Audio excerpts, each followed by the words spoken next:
Hey y'all, Dennis here, Muddy Water Search and Recovery, and I want to do a recap on Jessica Foster. We've done several videos on this case in the past, and it's been a little while, so I wanted to do a recap to make sure this case stays out in the public. Jessica Foster is missing from Las Vegas, Nevada since March 29th of 2006. She was 21 years old, 5'6" to 5'7", 110 to 130 pounds, blonde hair and hazel eyes.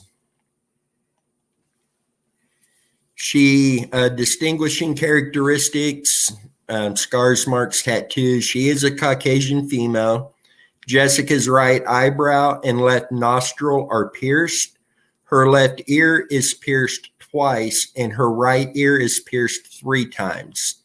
She has caps on her teeth, which are straight. She has previously broken her jaw and had seriously injured her left, I want to say leg, in high school when she was struck by a vehicle. In 2005, Jessica and a friend of hers visited Florida together. Then they stopped by Las Vegas on their way back, where Jessica Foster decided to stay there. Before disappearing the following year, she had become involved in prostitution, was arrested once for solicitation, and was the victim of battery on several occasions.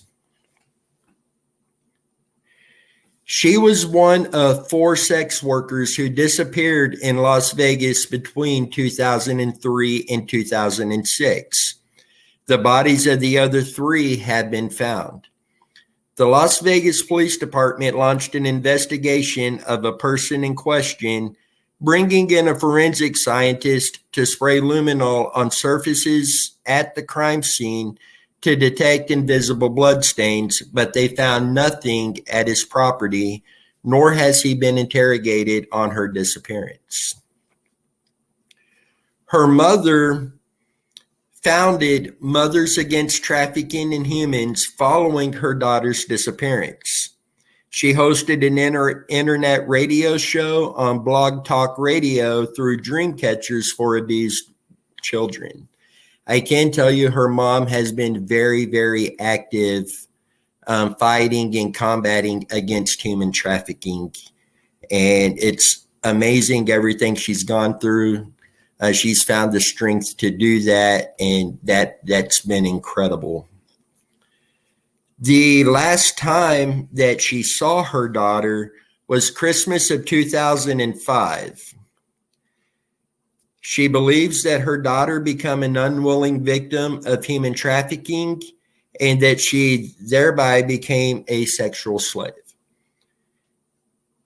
She therefore created almost a dozen websites advertising the disappearance of her daughter in hopes of getting answers of where her daughter may be. And let's pull up another image here. In an effort to find her daughter, her mother has gotten in touch with the FBI, bounty hunters, other prostitutes, police officers, psychics, private investigators. On the 15th anniversary of the disappearance of Jessica Foster, her mother sat down with AU4H Radio, Real Talk host Donna, and I'm not even going to try to pronounce this last name, Lee Roberts and Lori Smith, to discuss Jessica's disappearance and why she believes her daughter was sold into sex trafficking. She told Real Talk host that the investigation into Jessica's disappearance could have been handled much differently. She said she feels like the lead detective in Jessica's case.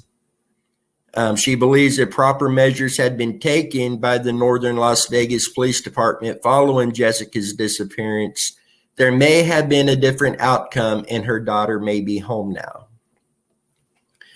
Details of the disappearance. Jessica moved to Las Vegas in May of 2005. She met a wealthy man and moved in with him within a month or so. Less than 1 year later, she mysteriously vanished. Her parents talked to her on March 28th and said, "Talk to you tomorrow," but they have never heard from her again. It turns out her rich boyfriend is not a trust fund baby, as he told her and her family. He's actually, and these reports are not coming from Muddy Water Search and Recovery. These are what's reported on different online resources that we've discovered on the internet. So I'm going to read these anyway. It says he is actually a violent pimp with an estranged wife who is a convicted prostitute and who has many times threatened Jessica and Jessica's life. The boyfriend was known to beat Jessica, but her family was unable to get her to leave him. They later found out that he was forcing her into the escort business, which was discovered after she disappeared and her family had hired a private investigator. One of the last things that Jessie told her sister, or Jessica, I'm sorry, her family does call her Jessie, so if I say Jessie, we are talking about Jessica. But one of the last things that she had told her sister during the last phone call that they had was she was packing and ready to leave the man. Her sister warned her to make sure he did not find out, but Jessica said she thought he already knew. Her family never heard back from her again. The police say they do not have any evidence of foul play at this time, but the family believes otherwise. There are fingerprints and dental records available. This is one of those cases that you almost don't know where to start. I've seen it was reported that when law enforcement searched the residence, they found her hairdryer, they found her makeup kit, and at the time, if she was in prostitution at the time, her makeup kit, her hairdryer is something she's going to take with her when she leaves, if she leaves on her own. Me personally, I don't believe she left on her own. I do believe there is a strong chance that she was sold into trafficking. We do have another video going to come out in the coming weeks on this case that's going to dive more into that and kind of shows some of the things that lead us to believe that. It will probably be an open discussion live feed because I definitely want you guys' thoughts and opinions on that.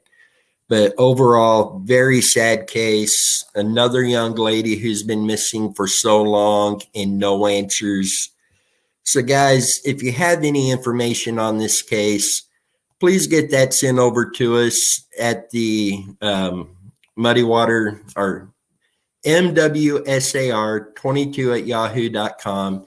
That is the email that our entire team has access to. So we're all better able to monitor what comes in and to respond to those and get the information to where it needs to be. You're also welcome to call or text me on my personal cell phone number at 913-683-0147. Hey guys, she's been missing since 2006. Her family has not given up, and they are continuing to fight to not only find their daughter, but to combat human trafficking as a whole. So guys, let's do everything that we can to help them.